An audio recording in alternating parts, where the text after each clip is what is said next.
the length of your contributions in order that we can get as many people in as we possibly can. Richard Thomson. Thank you, Mr Deputy Speaker. We are currently experiencing the gravest cost of living crisis in memory. Should not be in the least bit a controversial thing to say.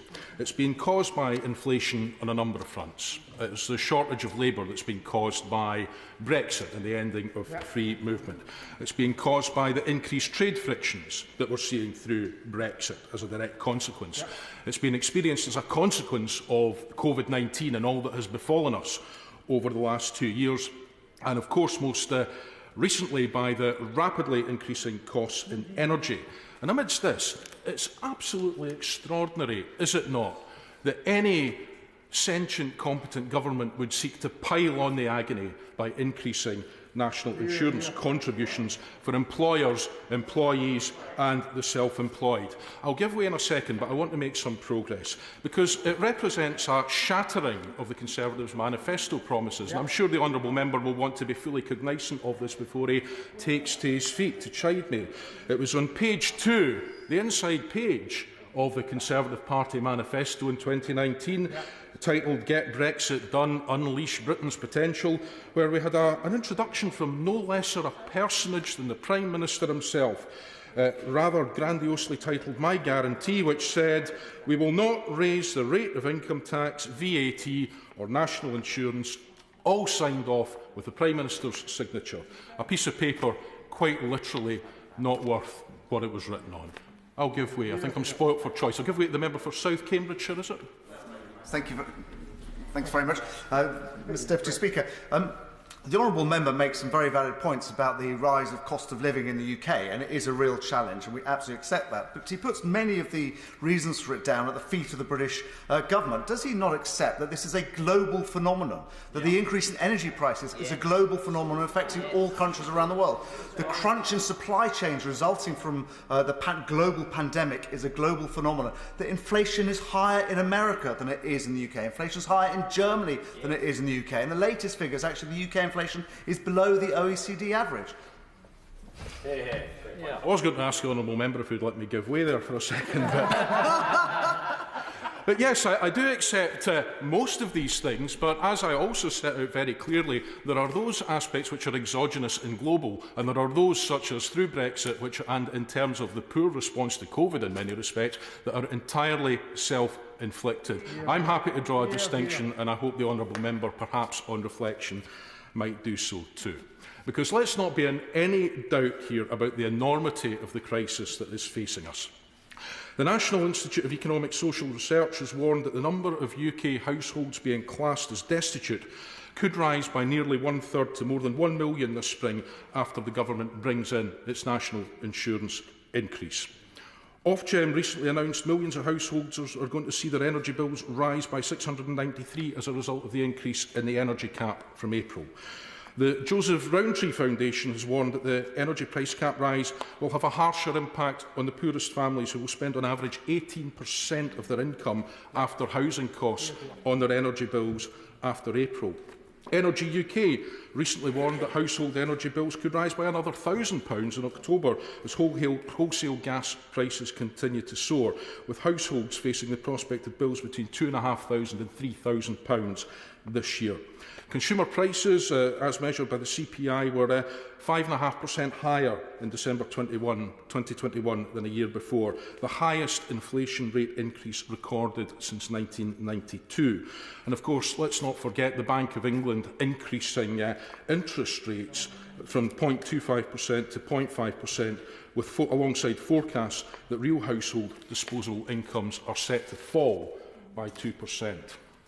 Now, the UK Government's Health and Social Care Policy Paper has claimed that this levy provides a UK-wide approach which enables us to pool and share risks and resources right across the UK. And I think in accepting that, we should be absolutely clear amongst whom it is the risks are being pooled. Because let's not be in any doubt whatsoever that the upcoming national insurance hike is a tax on jobs as well as on individuals when people are already suffering. This increase will not touch property income.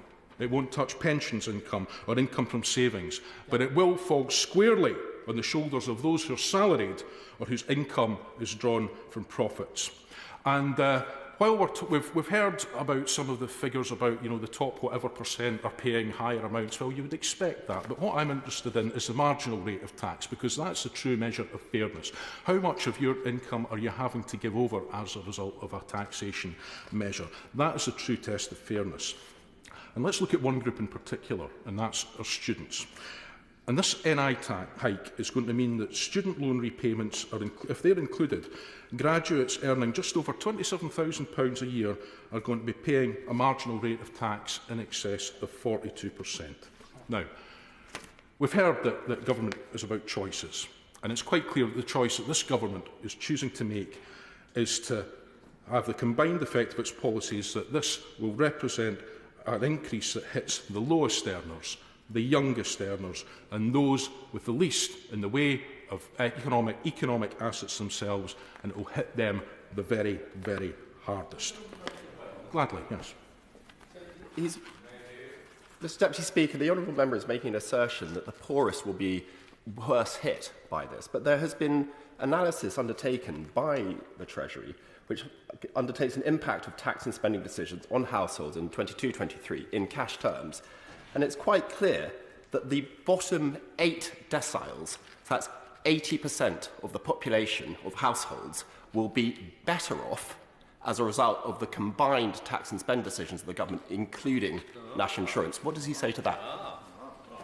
I very much doubt that, and I believe there is analysis by the Institute for Fiscal Studies which suggests very differently. But again, it comes back to the marginal rate of tax, and there's no doubt that this is going to have a greater impact on the marginal rate of tax on lower earners than it is on higher earners. Now, in terms of, I would like to make some progress. Mr. Graham. The honourable member for Gordon has made some very good points, but I do believe that he has inadvertently misled the House by claiming that those who are least well paid will be paying the most on the tax, when we just heard from the Chief Secretary that over 6 million earners will not be contributing a penny towards the cost of the national insurance fund. Can I give the honourable member, through your offices, the opportunity to withdraw his earlier remark? Hear, hear. This sounds like a debating point as opposed to a point for the Chair. Richard Thomson. Thank you, Mr Speaker. And again, I refer the honourable gentleman to the concept of the marginal rate of tax and to look at the totality and the impact across that. And if he had been patient, I would have given way quite happily. No need to resort to such devices. But in terms of raising additional resources for health and social care, as this levy we are invited to believe is supposed to do, it's surely much fairer as a general principle to spread the burden by increasing income taxes across the board on both earned and unearned income, as well as to look again at things like inheritance taxes and capital gains, so that the totality of the wealth of the nation can be taken into consideration in sharing the burden. And I think there is a real danger, in my view, particularly as a result of localised property price inflation, that this policy is going to further widen economic, social, generational and geographical divides, and baking that unfairness into the social economic settlement for decades to come. So what we have, Mr Deputy Speaker, is a government which likes to talk very much the language of levelling up, while doing the exact opposite when it comes to personal and business taxation, and we are going to be paying the costs of that in reduced growth and lower incomes for many years to come. Now, that is the problem that we have from a social justice perspective, but from a policy-making perspective, what we've got is almost every bit as bad, because apart from monies going to the NHS in England and an unspecified amount eventually trickling through to social care in England, we have very little, still only the sketchiest idea over what this resource is going to be invested in and what. There are significant whole system problems in health and social care in England which predate COVID. And that's not to say that things are great everywhere else, nevertheless. But I get absolutely no sense that the UK government has started to embrace the systemic issues that cause the blockages and the poorer outcomes that are not that are there, which money will only go so far in terms of trying to solve it. And we're talking about the high levels of unmet need, the staff shortages and the poor workforce paying conditions and the fragile provider market that is there. So, in this sense, the government is doing what it routinely likes to criticise others for doing in terms of focusing on the inputs rather than focusing on the outcomes. And it's the outcomes for people here in terms of health and social care that should surely be driving the reform that is needed. Absolutely. So, that there was a pre, let alone a post-COVID pandemic crisis in health and social care in England isn't in doubt. But it's not going to be remediated either by this policy or by the Prime Minister's utterly bogus repeated claims about building 40 hospitals. Because, Mr Deputy Speaker, reform requires thought as well as resource. But fairness, surely, demands that the resource for that reform comes primarily from those with the broadest shoulders and from an economy which is able to and is growing in a sustainable and productive way. Now, I support Scottish independence. I want full tax powers for Scotland. But I've got absolutely no doubt in my mind that an independent Scottish government would not be using the equivalent of national insurance in this way for this purpose. So until that changes, we're stuck and we're reliant on the Conservatives out of all character, prioritising the interests of those on lower and middle incomes over the most wealthy. Go on then, give me one last chance. Thank you very much. The honourable member stresses the importance of a sustainably growing economy. I was wondering if you'd like to congratulate the government on its economic response to COVID, which means we have the fastest growing economy in the G7 last year, that this year we're predicted to have the fastest growing economy in the G7, and that groups from the IMF to the OECD have congratulated the government on its response. Go on. I don't think that's true, but even if it was, those economies that have had the furthest to fall have got the fastest to rebound. So, as I say, Mr Deputy Speaker, in closing, we seem to be reliant on the better nature of the Conservative government, a better nature which is sadly often lacking, that they will somehow go against all their instincts to protect the interests of lower and middle income earners over those of the highest. I have to say, I shan't be holding my breath on that front. As I said earlier on, there's about 15 people wanting to speak, and